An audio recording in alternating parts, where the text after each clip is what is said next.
சிறகுகளின் நிழல்தனிலே நான் நம்பி இளைப்பாறுவே. நீ துணையாய் இருப்பதனால் நான் என்றும் இளைப்பாறுவே. சேர்ந்து பாடுங்க. சிறகுகளின் நிழல்தனிலே நான் நம்பி இளைப்பாறுவே. நீ துணையாய் இருப்பதனாலே இளைப்பாறுவே. கண்மணி போல என்னை காப்பவரை நான் நம்பி இளைப்பாறுவே. கண்ணுறங்காமல் என்னை காப்பவரை நான் நம்பி இளைப்பார். கைகளை உயர்த்தி சத்தத்தை உயர்த்தி எல்லாரும் சேர்ந்து மறைவிடவே ஆராதனை அடைக்கலமே. உறைவிடமே ஆராதனை அடைக்கலமே. ஆராதனை புகலிடமே. ஆராதனை ஆராதனை உமக்கு. ஆமென். இயேசுவே ஆராதனை ஆராதனை உமக்கு. ஆராதனை என்னை ஆதரிக்கும் இயேசுவே ஆராதனை. பக்கத்தில் 1000 பேர் விழுந்தாலும் என்னை அணுகாமல் காப்பவரே. பக்கத்தில் 10,000 விழுந்தாலும் என்னை அணுகாமல் காப்பவரே. மறுபடியும் பாடுங்க எல்லாரும் சேர்ந்து. பக்கத்தில் 1000 பேர் விழுந்தாலும் என்னை அணுகாமல் காப்பவரே.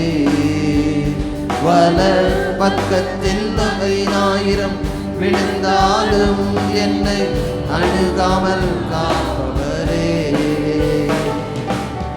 அடைக்கலமான தாபரமே என்னை அணுகாமல் காப்பவரே. அடைக்கலமான என் தாபரமே என்னை மறைவிடமே. ஹல்லேலூயா. S Lord. மறைவிடமே ஆராதனை. உறைவிடமே உமக்கு ஆராதனை. அடைக்கலமே ஆராதனை புகலிடமே உமக்கு. ஆராதனை ஆராதனை உமக்கு. ஆராதனை நேசிக்கும் இயேசுவே ஆராதனை. ஆண்டவரும் இரட்சகருமாகிய இயேசுவின் நாமத்தினாலே இந்த நிகழ்ச்சியை பார்த்து கொண்டிருக்கிற உங்கள் அனைவரையும் வாழ்த்தி வரவேற்கிறேன். இந்த நாளில் உங்கள் மத்தியில் கர்த்தருடைய வார்த்தையாகிய வசனத்தை பகிர்ந்து கொடுக்க கர்த்தர் கொடுத்த கிருபைக்காக நன்றி செலுத்துகிறேன். இந்த மாதத்தின் வாக்குத்தத்த வசனமாக கர்த்தர் வெளிப்படுத்தின வார்த்தை சங்கீதம் 112வது அதிகாரம் 4வது வசனம். Psalm 112 verse 4. செம்மையானவர்களுக்கு இருளிலே வெளிச்சம் உதிக்கும். செம்மையானவர்களுக்கு இருளிலே வெளிச்சம் உதிக்கும். Unto the upright there ariseth light in darkness. Hallelujah. இன்னைக்கு பாருங்கள், உலகத்தில் ஒரு குழப்பத்தின் நிலைமை எங்கே பார்த்தாலும் பார்க்கிறோம். ஹல்லேலூயா. ஒழுங்கற்ற நிலைமை, எதிர்காலத்தை ஒரு நிலையற்ற ஒரு நிலைமை. இன்றைக்கும் பார்க்கும் பொழுது என்ன செய்வதுன்னு தெரியாத ஒரு இருள் இன்னைக்கு. ஆனால் அதன் மத்தியில் ஆண்டவர் சொல்லுகிறார், எல்லாருக்கும் இல்லை, செம்மையானவர்களுக்கு. யாருக்கு? செம்மையானவர்களுக்கு என்று சொல்லும்போது, அப்ரைட் என்று சொல்லும் பொழுது எல்லா காரியங்களும் சரியாய் செய்கிறவர்களுக்கு, தேவனுக்கு பிரியமான முறையில் செய்கிறவர்களுக்கு. ஹல்லேலூயா. இருளிலே வெளிச்சம் உதிக்கும். இன்றைக்கி பாருங்கள், ஒரு இருளிலிருந்த ஒரு நிலைமை போல் அடுத்து என்ன நடக்க போகுதுன்னு தெரியல. பல குழப்பங்கள் போராட்டத்தோடு இந்த இடத்துல வந்திருந்தால் அந்த இருளின் மத்தியிலே கர்த்தர் வெளிச்சத்தை உதிக்க பண்ணுகிறவராய் இருக்கிறார். ஹல்லேலூயா. நீங்கள் பார்க்கும் பொழுது சங்கீதம் 130வது அதிகாரத்தில் 6வது வசனத்தில் இப்படியாய் சொல்லப்பட்டிருக்கிறதை வாசித்தேன். எப்பொழுது விடியும் என்று விடியற்காலத்திற்கு காத்திருக்கிற ஜாமக்காரரை பார்க்கிலும் அதிகமாய் என் ஆத்துமா ஆண்டவருக்காக காத்திருக்கிறது. இன்றைக்கி பார்க்கும் பொழுது ஒரு இருட்டு ராத்திரி திடீர்னு 2 மணிக்கு முழிப்பு வந்து தேவ பிள்ளைகளுக்கு ஹல்லேலூயா, இருள் தற்காலிகம், ஆனால் வெளிச்சம்தான் நிரந்தரம். ஹல்லேலூயா, ஹல்லேலூயா.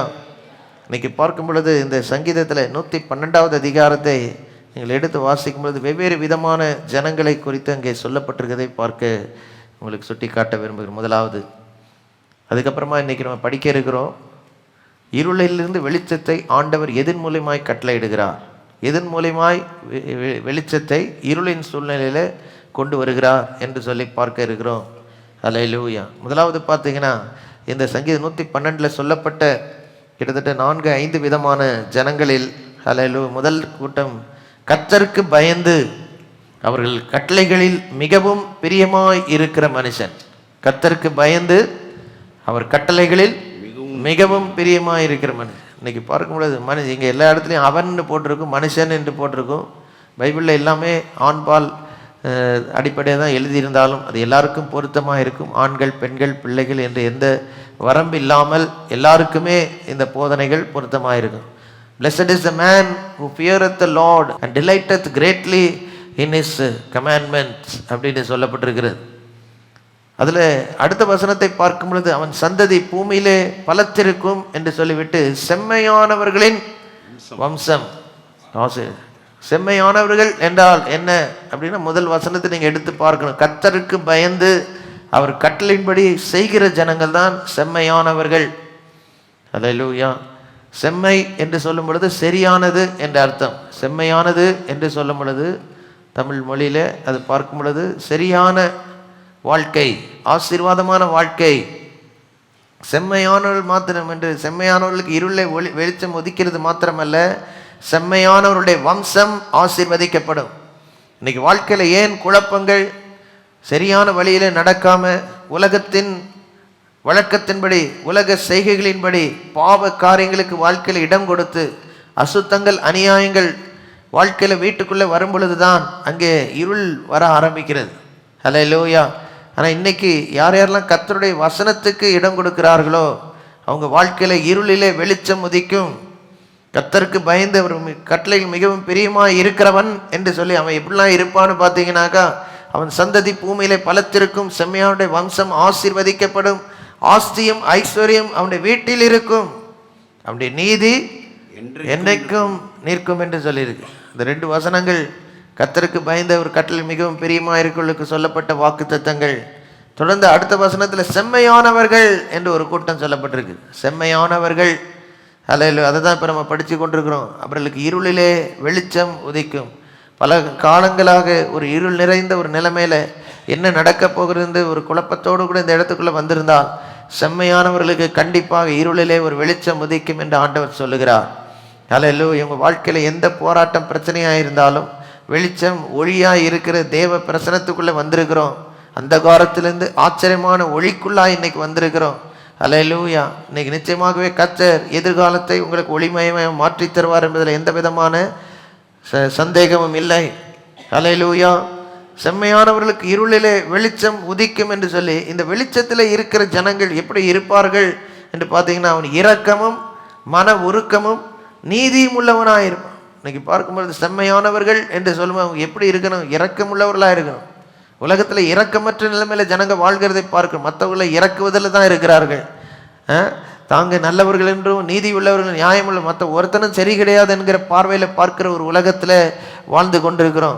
தனக்குள்ளே இருக்கிற குறைகளை உணராமல் மற்றவங்கிட்ட இருக்கிற குறைகளை மிகைப்படுத்தி அதை பெருசுபடுத்தி வாழ்கிற உலகத்தில். ஆனால் தேவ பிள்ளைகளுக்கு அழகு, செம்மையானவர்களுக்கு அழகு ஒரு இரக்க குணம், இரக்கமும், 2வது பாருங்க மன உருக்கமும். ஹல்லேலூயா. He is gracious and full of compassion and righteous. இன்னைக்கு உலகத்துக்கு தேவை தேவ பிள்ளை, உண்மையான தேவ பிள்ளைகள், மற்றவர்கள் மேலே இரக்கம் உள்ளவர்கள், மன உருக்கமானவர்கள், மிக முக்கியமாக பார்க்கணும் நீதியானவர்கள்.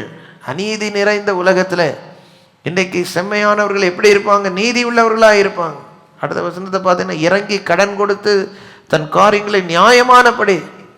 இன்னைக்கு பார்க்கும் பொழுது இரக்கத்தின் வெளிப்பாடு எப்படி? மற்றவர்களுக்கு கொடுக்கறதில்ல, தாராளமாக மற்றவர்களுக்கு கொடுக்கறதில்ல. ஹல்லேலூயா. A good man deals graciously and lends. He will guide his affairs with discretion. தன் காரியங்களை நியாயமானபடி நீதியானபடி, நியாயமானபடி, அநியாயத்துக்கும் அநீதிக்கும் வாழ்க்கையில் இடம் கொடுக்காம தன் காரியங்களை நியாயமானபடி செய்கிறது நியாயமா அப்படின்னு நீங்களே யோசித்து பார்க்க வேண்டும். அநியாயத்துக்கு வாழ்க்கையில் இடம் கொடுக்காதீங்க, அநீதிக்கு வாழ்க்கையில் இடம் கொடுக்காதீங்க. செம்மையானவர்களுக்கு அழகு நியாயமாய் நீதியாய் நடக்கிறது. அல்லேலூயா. அவன் என்றென்றைக்கும் அசைக்கப்படாதிருப்பான் என்று சொல்லப்பட்டிருக்கிறது 6வது வசனத்தில்.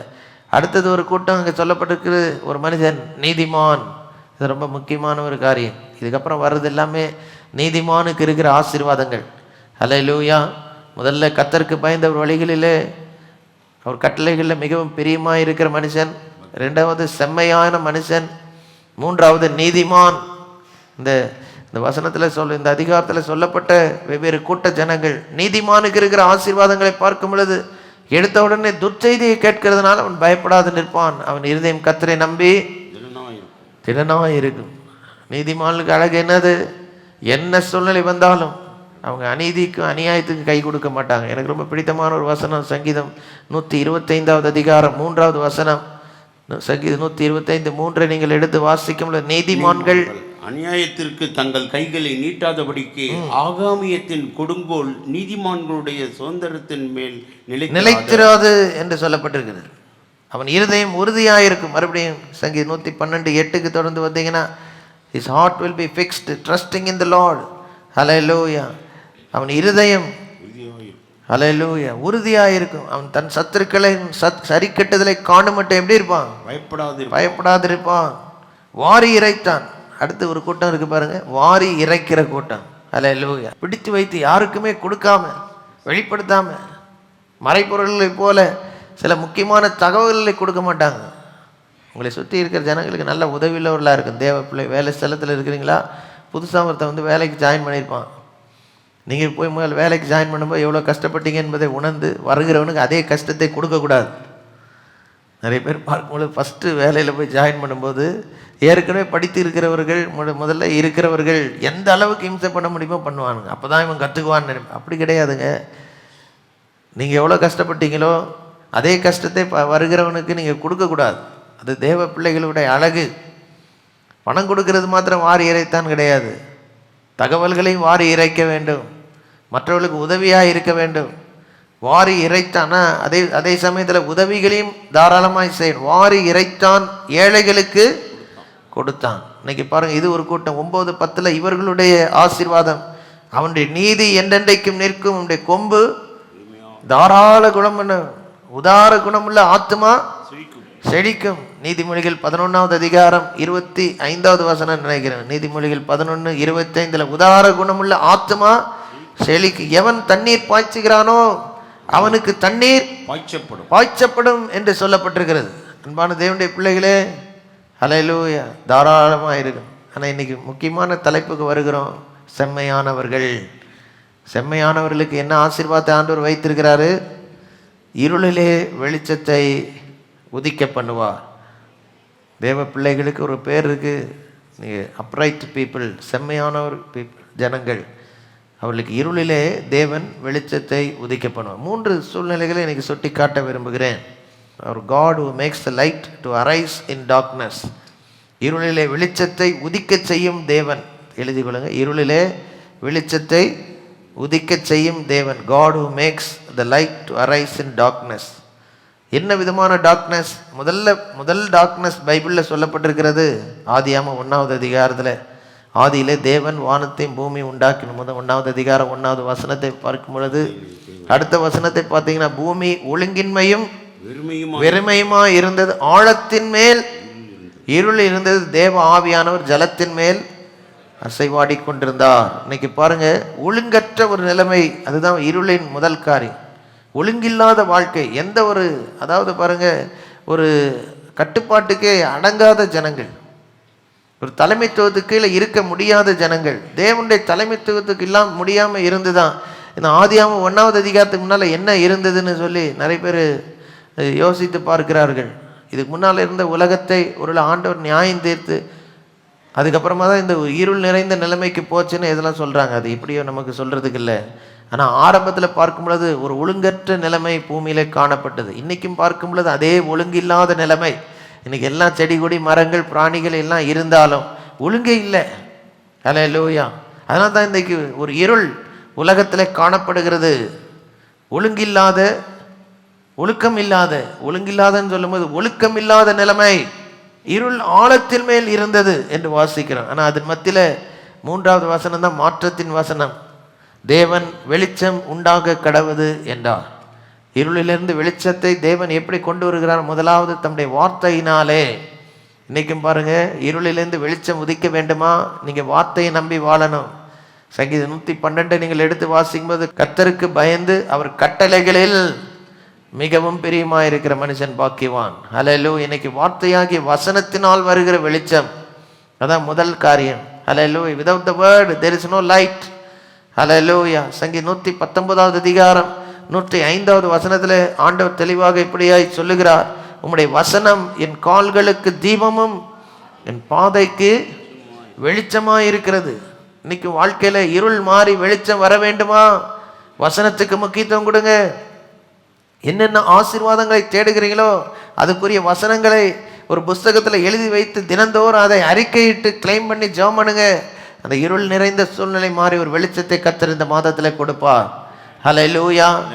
இரவை விட்டு பகலுக்கு வருகிறது போல ஒரு வெளிச்சம். தேவன் வெளிச்சம் உண்டாக கடவுது என்றார். உடனே வெளிச்சம். அது எப்படி இருந்தது? அந்த டக்குன்னு இப்போ நீங்கள் பார்க்கும்போது திடீர்னு கரண்ட் போச்சுன்னா எல்லாருடைய கண்கள் வெளிச்சத்துக்கு பழகினவர்கள் திடீர்னு இருள் வந்தால் என்ன செய்யனே தெரியாமல் அப்படியே கலங்கி இருக்கிற இருள் பார்க்கும் பொழுது என்ன செய்யனே தெரியாமல் இருக்கக்கூடிய ஒரு நிலைமை. அது காசு பண்ணது. அதுக்கு காரணம் என்னன்னு பார்த்தீங்கன்னா ஒரு ஒழுங்கற்ற நிலைமை. அந்த ஒழுங்கில்லாத ஒழுக்கமில்லாத நிலைமையினால் வந்த இருள். கர்த்தருடைய வார்த்தையாகிய வசனம் கிரியை செய்ய எல்லா ஒழுங்கினங்கள் மாறும். வாழ்க்கையில் இருக்கிற ஒழுங்கினங்கள் தான் உங்கள் இருதயத்துக்குள்ள அந்த இருளை கொடுத்துருக்கிறது. இன்னைக்கு கர்த்தருடைய வார்த்தையாகிய வசனத்துக்கு இடம் கொடுங்க. ஆண்டவரிடத்தில் உங்கள் வழியை செவைப்படுத்த ஒப்பு கொடுங்க, சீர்படுங்க. உங்களை ஏமாற்றிக் கொள்ளாதீங்க. பரிசுத்தம் இல்லாமல் பரலோகத்துக்கு போக முடியாது. ஒழுங்கற்ற நிலைமையில வாழ்ந்து தேவராஜ்யத்துக்குள் பிரவேசிக்க முடியாது. கர்த்தரை உறுதியாக பற்றி கொண்டு இந்த இடத்துக்குள்ள வந்திருக்கிற நாம் இலவசமாக அவருடைய ரத்தத்தினால கழுவப்பட்டு விட்டோம். ஆனால் ஒழுங்கீனமாக வாழ்க்கையில் வாழக்கூடாது. உள்ளே வந்துட்டு நியாயமாய் வாழணும், நீதியாய் வாழணும், செம்மையாய் வாழணும், தாராளமாய் கொடுக்கணும். ஹல்லேலூயா, ஹல்லேலூயா. இப்படிப்பட்ட நிலைமையில இருளிலிருந்து வெளிச்சம் முதலாவது வருகிறது. கர்த்தருடைய வாயிலிருந்து புறப்படுகிற ஒவ்வொரு வார்த்தை. ரெண்டாவது பாருங்க, இருளிலிருந்து வெளிச்சம் வருவதற்கு ஆண்டவர் என்னத்தை செய்கிறார்? ஏசாயா 60வது அதிகாரம் 1 to 3 வசனங்களை வாசிக்கும் பொழுது வாசிங்க. Isaiah chapter 60 verse 1 to 3. எழும்பி பிரகாசி, உன் ஒளி வந்தது, கர்த்தருடைய மகிமை உன் மேல் உதித்தது. இதோ இருள் பூமியையும் காரிருள் ஜனங்களையும் மூடும், ஆனாலும் உன் மேல் கர்த்தர் உதிப்பார், அவருடைய மகிமை உன் மேல் காணப்படும். ஹல்லேலூயா. உன் வெளிச்சத்தினருக்கு ஜாதிகளும் உதிக்கிற உன் ஒளியினிடத்துக்கு ராஜாக்களும் நடந்து வருவார்கள். எழும்பி பிரகாசி, உன் ஒளி வந்தது, கர்த்தருடைய மகிமை உன்மேல் உதித்தது என்று சொல்லப்பட்டிருக்கு. 2வது வசனத்தை பார்க்கும் பொழுது இருள் பூமி. 2வதும் பார்க்கும் பொழுது முதலையும் பார்க்கும் பொழுது ஆழத்தின் மேல் இருள் இருந்தது பூமியில். ஏன்? ஒழுங்கில்லாத ஒரு நிலைமை. இன்னைக்கு 2வது இதில் பார்க்கும் பொழுது இருள் பூமியையும் காரிருள் ஜனங்களையும் மூடும். முதலாவது இருள் பூமியின் மேல் இருந்தது என்று சொல்லப்படும், முழு உலகத்தின் மேலே. இந்த 2வது சூழ்நிலைக்கு வரும்போது காரிருள் ஜனங்கள் மேலே இருந்தது. இன்னைக்கு ஜனங்களுக்குள் கிரியை செய்து கொண்டு இருளின் கிரியைகள். ஹல்லேலூயா. எடுத்து படித்தா நிறைய காரியங்கள் சொல்லியிருக்கேன். நீ படிக்க நேரம் இல்லை. ஜனங்கள் இருள் நிறைந்த நிலைமையில் வாழ்ந்து கொண்டு இருக்கிறாங்க. கண்கள், உன் கண் இருளாக இருந்தால் உன் சரீரம் முழுவதும் இருளாக இருக்குன்னு ஆண்டவர் சொல்லியிருக்கோம். பார்வை சரியில்லை, நோக்கம் சரியில்லை, ஹல்லேலூயா, போகிற வழி சரியில்லை. அதனால தான் வாழ்க்கை இருளாக இருக்குது. அதனால தான் இன்னைக்கு இருக்கிற பிரச்சனைகள். இந்த இருளில் என்ன செய்யன்னு தெரியாமல் அடித்து தடுமாறி கொண்டு இருக்கிறோம். சிலர் இருளில் நடந்து பழகிட்டு, சில பிராணிகள் பார்த்தீங்கன்னாக்கா இந்த வௌவால்னு ஒன்று இருக்குது, அது இருளே வாழ்ந்து பழகிருக்கு. பேட் இல்லைன்னா வௌவால்னு சொல்லுவாங்க. எத்தனை பேர் பார்த்துருக்கீங்க? இப்போல்லாம் நிறைய பார்க்க முடியுது நம்ம ஊரில். ராத்திரி பறந்து பயமாக இருக்கும் அது பார்த்தாலே, இல்லையா? அது இருளில் தான் இருக்கும். இருட்டில் இருந்து பழகின பிராணி. வெளிச்சத்தை பார்த்தா அதால் இருக்க முடியாது. ஆனால் தேவ ஜனங்களுக்கு, மனுஷனுக்கு இருள் வாழ முடியாது. இன்னைக்கு உங்கள் வாழ்க்கையில் பல பிரச்சனைகளுக்கு காரணம் மனதில் இருக்கிற இருள். ஹல்லேலூயா. வாழ்க்கையில் இருக்கிற இருள், காரிருள் ஜனங்களை மூடி இருக்கிற நேரத்தில் என்ன நடக்குமா? உன்மேல் கர்த்தர் ஒரு மனுஷன் ஆண்டவரை ஏற்றுக்கொள்ளும் பொழுது அவருடைய பிரசன்னம் உள்ளே வந்து தங்குகிறது. அவருடைய மகிமை உன்மேல் காணப்படும். கர்த்தர் உன்மேல் உதிக்கும் பொழுது உன் வெளிச்சத்துக்கு ஜனங்கள் ஓடி வருவார்கள். ஹல்லேலூயா. இன்னைக்கு பார்க்கும் பொழுது கர்த்தருடைய பிரசன்னத்தினால் வருகிற வெளிச்சம், இது தேவனை ஆராதிக்கும் பொழுது கர்த்தருடைய மகிமை நம்ம மேலே வந்து இறங்குகிறது. ஆண்டவரை தேடும் பொழுது, ஆண்டுடைய வசனத்துக்கு நம்ம இடம் கொடுக்கும் பொழுது, ரெண்டாவது ஆண்டுடைய பிரசன்னத்துக்கு நாம் இடம் கொடுக்கும் பொழுது, ஹல்லேலூயா ஹல்லேலூயா, தினந்தோறும் கர்த்தருடைய மகிமையை கண்ணாடியிலே காண்கிறது போல கண்டு அப்படின்னு சொல்றாரு பாருங்க. 2 கொரிந்தியர் 3:18 இதுதான் இங்கே சொல்லப்பட்டிருக்கிறது. அன்பான தேவனுடைய பிள்ளைகளே, இன்னைக்கு ஆண்டுடைய சமூகத்தை நீங்கள் தேட தேட இருளை கர்த்தர் வெளிச்சமாக மாற்றுவார். ஹல்லேலூயா. கர்த்தரை தேடுகிறவர்களுக்கு ஒரு நன்மையும் குறைபடாது. போன மாதத்தில் கர்த்தர் அருமையான வாக்குத்தத்தத்தை கொடுத்தா, அவர்களை வழி நடத்துவேன். இன்றைக்கும் வழி நடத்துகிற தேவன், இன்றைக்கும் இருளிலே வெளிச்சத்தை கொண்டு வருகிற தேவன், இன்றைக்கு நம்முடைய வாழ்க்கையில் கர்த்தருடைய ஆசீர்வாதத்தை அளவில்லாமல் கொடுக்கிற தேவன். உங்களோடு இருந்து கர்த்தர் ஆசீர்வாதத்தை நிச்சயமாகவே தருவார், எந்த விதமான சந்தேகமும் இல்லை. கர்த்தருடைய பிரசன்னத்தினால் வருகிற வெளிச்சத்தை இங்கே நம்ம பார்க்கிறோம். மூன்றாவது தான் பாருங்க, ஆண்டவர் இயேசு தேவகுமாரன் இந்த உலகத்துக்கு வந்ததினால் வந்த வெளிச்சம். ஹல்லேலூயா. அவர் பிறப்பதற்கு கிட்டத்தட்ட 750 ஆண்டுகளுக்கு முன்பாக ஏசாயா தீர்க்க தரிசனமாக சொன்னார். ஏசாயா 9வது அதிகாரம் 2வது வசனத்தில், இருளில் நடக்கிற ஜனங்கள் பெரிய வெளிச்சத்தை கண்டார்கள். மரண இருளின் தேசத்தில் குடியிருக்கிறவர்கள் மேல் வெளிச்சம் பிரகாஷ். மூன்றாவது இருள் பாருங்க, அதில் உலகத்தின் மேலே இருக்கிற இருள், ஜனங்கள் மேலே இருக்கிற. மூன்றாவது மரண இருள். வாழ்க்கையின் முடிவை குறித்து ஒரு தெளிவில்லாத ஒரு கூட்டம் இன்னைக்கு உலகத்தில் வாழ்ந்து கொண்டிருக்கிறது. ஆனால் தேவ பிள்ளைகளுக்கு ஹல்லேலூயா, வாழ்க்கையின் முடிவாகிய மரணம் ஒரு பயத்துக்குரிய அனுபவம் அல்ல, ஒரு நித்திய வாழ்க்கைக்குரிய ஆரம்பம் என்று பைபிள் ஆண்டவர் எழுதியிருக்கிறார். ஹல்லேலூயா. மரண இருளின் தேசத்திலே வாழ்ந்தவர்கள் மேல் பெரிய வெளிச்சம் பிரகாசித்தது. ஆண்டவர் இயேசு பிறந்த ஒரு ஊழியத்தை ஆரம்பித்த அந்த நேரத்தில் அதே வசனத்தை மத்தேயு குறிப்பிடுகிறார். மத்தேயு 4வது அதிகாரத்தில் 15-16 வசனத்தில், இருளில் நடக்கும் ஜனங்கள் பெரிய வெளிச்சத்தை கண்டார்கள். மரண இருளின் திசையில் இருக்கிறவர்களுக்கு வெளிச்சம் உதித்தது என்று ஏசாயா தீர்க்கதரிசியினால் உரைக்கப்பட்டது நிறைவேறும்படி இதெல்லாம் நடந்தது. ஹல்லேலூயா. அது எதை குறிக்கிறது என்றால், ஆண்டவர் இயேசுவின் ஊழியம் இந்த உலகத்துக்கு ஒரு வெளிச்சத்தை கொண்டு வந்தது. யோவான் 1வது அதிகாரம் 9வது வசனத்தில் நீங்கள் எடுத்து வாசிக்கும் பொழுது, யோவான் 1வது அதிகாரத்தில் 9வது வசனத்தில் ஆண்டவர் இயேசுவை பற்றி இப்படியா சொல்லப்படு. வாசிங்க. உலகத்திலே வந்து எந்த மனுஷனையும் பிரகாசிப்பிக்கிற ஒளியே அந்த மெய்யான ஒளி. ஹல்லேலூயா. உலகத்திலே வந்து எந்த மனுஷனையும் பிரகாசிப்பிக்கிற ஒளியே ஹல்லேலூயா, மெய்யான ஒளி என்று சொல்லி அங்கே சொல்லுகிறதை வாசிக்கிறோம். யோவான் 12வது அதிகாரத்தில் 46வது வசனத்தில் பார்க்கும் பொழுது, என்னிடத்தில் விசுவாசமாய் இருக்கிறவன் எவனும் இருளிலே இராதபடிக்கு நான் உலகத்துக்கு ஒளியாய் வந்தேன். பாருங்க, வருத்தப்பட்டு பாரம் சுமக்கிறவர்களே, நீங்கள் எல்லாரும் என்னிடத்தில் வாருங்கள், நான் உங்களுக்கு இளைப்பாறுதல் தருவேன் என்று சொன்னார். உங்கள் வாழ்க்கையில் எந்த பிரச்சனை, ஆண்டவர் இயேசுவிடம் ஓடி வந்துருங்க. 1 பேதுரு 2வது அதிகாரம் 9வது வசனம் இப்படியாய் சொல்லப்பட்டிருக்கிறது, அந்த காலத்திலிருந்து தம்முடைய ஆச்சரியமான ஒளியின் இடத்திற்கு வரவழைத்தவர். இன்னைக்கு God is calling you, come into the light. ஒளியின் இடத்திற்கு வந்துருங்க, உங்கள் வாழ்க்கை ஒளியிலும் ஒளிமயமாக மாறும். இன்னும் இருளிலே உட்காந்து யாரும் பார்க்கக்கூடாத இடத்துல, சிலருக்கு பாருங்கள் அப்படியே இருட்டறையில் உட்காந்தா தான் அவனுக்கு நிம்மதியாக இருக்கும். ஹல்லேலூயா. எனக்கு நல்ல வெளிச்சமான இடத்துல, ஏன்னா பரலோகத்தில் போக போகிறாங்க, இருள் கிடையாது, ஒருவரும் சேரக்கூடாத ஒளியில் வாசம். அதில் வேற ஒரு இடத்துல சொல்லிட்டாங்க, he who dwells in thick darkness. அது ஒரு இடத்துல ஒரு ஒப்பனைக்காக சொல்லியிருக்க ஒளிய, மற்ற எல்லா இடத்துலையும் பார்க்கும் பொழுது ஒருவரும் சேரக்கூடாத ஒளியில் அல்லவா அவர் வாசம் பண்ணுகிறார். அந்த ஒளியில் தான் நீங்களும் நானும் இந்த உலகத்தில் வாழ்ந்து பழகினாதான் பரலோகத்தில் போய் இருக்க முடியும். இன்றைக்கி அன்போடு அழைக்கிற ஒவ்வொரு முறை தேவ பிரசனத்துக்குள்ளே நம்ம வரும் பொழுது, இந்த அந்தகாரம் இருள் காரிருள் நிறைந்த இந்த உலகத்திலிருந்து வெளிச்சத்துக்குள் ஒளியினிடத்துக்கு வருகிறோம். இந்த ஒளியில் இருக்கும் பொழுது, இந்த ஒளியில் நடக்கும் பொழுது நீங்கள் பார்க்கும் பொழுது, என்னிடத்தில் விசுவாசமாய் இருக்கிறவன் எவனும் இருளிலே இராதபடிக்கு உலகத்துக்கு ஒளியாக வந்தேன். இதில் நீங்கள் பார்க்கணும், ஆண்டவர் இயேசுவின் மூலியமாக இந்த உலகத்துக்கு எப்படி வெளிச்சம் வந்தது அப்படின்னு சொல்லி பார்த்தீங்கன்னா எனக்கு ரொம்ப பிடிச்ச ஒரு அழகான ஒரு வசனம். அது மாத்திரம் வாசி நம்ம ஜெபிக்க போகிறோம். 2 கொரிந்தியர் 4வது அதிகாரம் 6வது வசனத்தை வாசிக்கும் பொழுது, இருளில் இருந்து வெளிச்சத்தை பிரகாசிக்க சொன்ன தேவன். அது முதல் ஆதி அனுபவத்தை இங்கே குறிப்பிட்டு சொல்லுகிறார். இருளில் இருந்து வெளிச்சத்தை பிரகாசிக்க சொன்ன தேவன் இயேசு கிறிஸ்துவின் முகத்தில் உள்ள தம்முடைய மகிமையின் அறிவாகிய ஒளியை தோன்ற பண்ணும் பொருட்டாக எங்கள் இருதயத்தில் பிரகாசித்தார். ஹல்லேலூயா. the knowledge of the glory of God. ஹல்லேலூயா. நம்முடைய இருதயத்துக்குள்ளே வரணும்.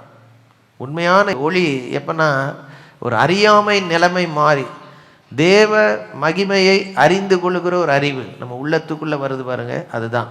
ஹல்லேலூயா. இன்னைக்கு அறியாமையினால் தான் இன்னைக்கு நிறைய காரியங்களை தப்பு பண்ணிக்கிட்டு இருக்கிறோம். அநியாயங்கள், அக்கிரமங்கள், இதுதான் வழி, இப்படி தான் நடந்தாகணும், இப்படி தான் நான் மற்றவெல்லாம் நடக்கிறத பார்த்து இது போல் தான் நான் நடந்துக்கிட்டு இருக்கேன்னு நினைக்கிறேன். இப்படி கிடையாதுங்க. லைஃபு ஒழுக்கமாய் வாழணும், நீதியாய் வாழணும், அன்பாய் வாழணும், இரக்கமும் மன உருக்கமும் நீதியாய் இருக்கிறான்னு சொல்லப்படுது. செம்மையானவர்கள் ஒளியில் இருக்கிறவர்கள் எப்படி இருப்பாங்க? இரக்கம் உள்ளவர்களாய், மன உருக்கம் உள்ளவர்களாய், நீதியாய் இருப்பார்கள்.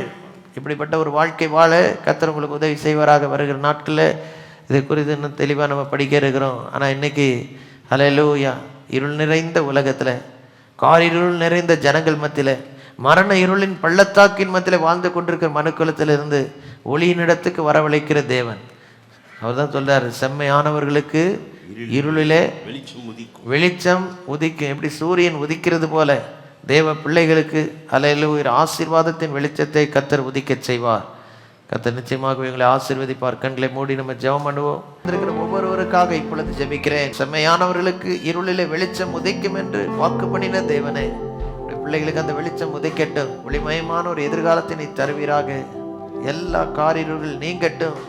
உடைய வசனத்தினால் வருகிற வெளிச்சம், உடைய பிரசனத்தினால் வருகிற வெளிச்சம், உம்மை விசுவாசிக்கிறதுனால வருகிற வெளிச்சம் ஒவ்வொருடைய வாழ்க்கையில விளங்கட்டும். ஒரே வினாடியில ஒழுங்கற்ற நிலைமையில பூமியில வெளிச்சத்தை கொண்டு வந்தீர். காரிருள்ல நடந்து கொண்டிருந்த ஜனங்கள் மத்தியில உடைய மகிமை உதயத்தினாலே வாழ்க்கையில வெளிச்சத்தை கொண்டு வந்தீர். மரண இருளின் பள்ளத்தாக்கிலே நடந்தவர்களுக்கு அன்னைக்கு வெளிச்சத்தை கொடுக்க, வியாதிகள், வறுமைகள், பிசாசின் போராட்டங்களை மாற்றி இருளை விட்டு வெளிச்சத்துக்கு ஜனங்களை கொண்டு வந்தீரு. அப்படியே இன்றைக்கு ஒவ்வொருடைய வாழ்க்கையில வெளிச்சத்தை நீ கொண்டு வரும்படியா ஜெபிக்கிறேன். இன்னைக்கு குடும்பங்களே வெளிச்சம் பிரகாசிக்கட்டும், இருதயத்திலே வெளிச்சம் பிரகாசிக்கட்டும், உடைய பாதைகளில் வெளிச்சம் பிரகாசிக்கட்டும். விடுதலையின் வாசலை திறந்து உடைய நாமத்தை மேம்படுத்துங்க. இருளை விட்டு கர்த்தரை வெளிச்சத்துக்கு கொண்டு வந்தார் என்கிற அநேக சாட்சிகளை இந்த மாதத்துல எழும்பச் செய்யும். ஒவ்வொருவரையும் ஆசீர்வதித்து இந்த மாதத்துல எந்த பொருளாதார நெருக்கடி வீட்டுக்குள்ள வரக்கூடாது. இயேசுவின் நாமத்துல கர்த்தருடைய அளவற்ற ஆசீர்வாதம் ஒவ்வொருடைய வாழ்க்கையில விளங்கச் செய்து தேவ நாமத்தை நீரை மேம்படுத்துவீராக. ஆளுகை செய்யும், ஆசீர்வதியும், பலப்படுத்தும், பாதுகாத்தல்லும் இயேசு கிறிஸ்துவின் ஜீவனுள்ள நாமத்தில் மிக தாழ்மையிட வேண்டுகிறோம் எங்கள் அருமை நல்ல பிதாவே.